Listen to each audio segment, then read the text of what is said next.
शारदीय नवरात्रि का आध्यात्मिक महत्व बहुत गहरा माना जाता है। यह केवल धार्मिक उत्सव ही नहीं, बल्कि साधना, आत्मशुद्धि और ऊर्जा संतुलन का अवसर भी है। आध्यात्मिक महत्व। देवी शक्ति की साधना। नवरात्रि में देवी दुर्गा के 9 रूपों की पूजा की जाती है। यह साधना मनुष्य को नकारात्मक शक्तियों से मुक्त कर सकारात्मक ऊर्जा प्रदान करती है। आत्मशुद्धि और तपस्या। व्रत, जप, ध्यान और संयम के माध्यम से मन, वाणी और कर्म की शुद्धि होती है। यह काल आत्मसंयम और आत्मनियंत्रण सिखाता है। सत्वगुण की वृद्धि। नवरात्रि में उपवास और सात्विक आहार अपनाने से शरीर और मन में पवित्रता आती है। इसका उद्देश्य भीतर के तमोगुण और रजोगुण को शांत करके सत्वगुण को जागृत करना है। आध्यात्मिक जागरण। साधक इस काल में ध्यान, जप और पूजा के द्वारा अपने भीतर की सुप्त शक्तियों को जागृत करने का प्रयास करता है।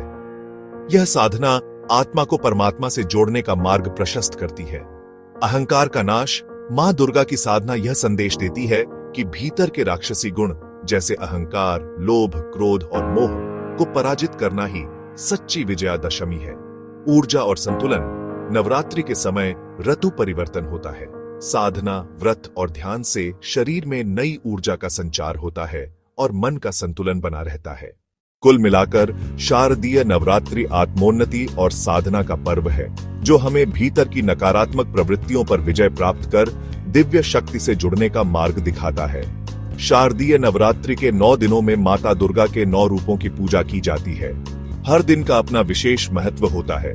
प्रथम दिवस मां शैलपुत्री, पर्वतराज हिमालय की पुत्री, शक्ति और स्थिरता की प्रतीक। द्वितीय दिवस मां ब्रह्मचारिणी, तप, संयम और ज्ञान की देवी।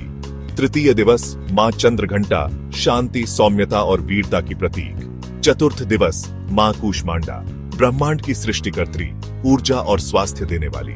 पंचम दिवस मां स्कंद माता, कार्तिकेय, स्कंद की माता, मातृत्व और करुणा का स्वरूप। षष्ठम दिवस मां कात्यायनी, धर्म, न्याय और साहस की देवी। सप्तम दिवस मां कालरात्रि, दुष्ट शक्तियों का नाश करने वाली और भय को दूर करने वाली। अष्टम दिवस मां महागौरी, शुद्धता, सौंदर्य और कृपा का स्वरूप। नवम दिवस मां सिद्धिदात्री, सिद्धियां और आध्यात्मिक शक्तियां प्रदान करने वाली। इन 9 रूपों की पूजा से साधक को धन, धैर्य, बल, ज्ञान, शांति और मोक्ष की प्राप्त होती है।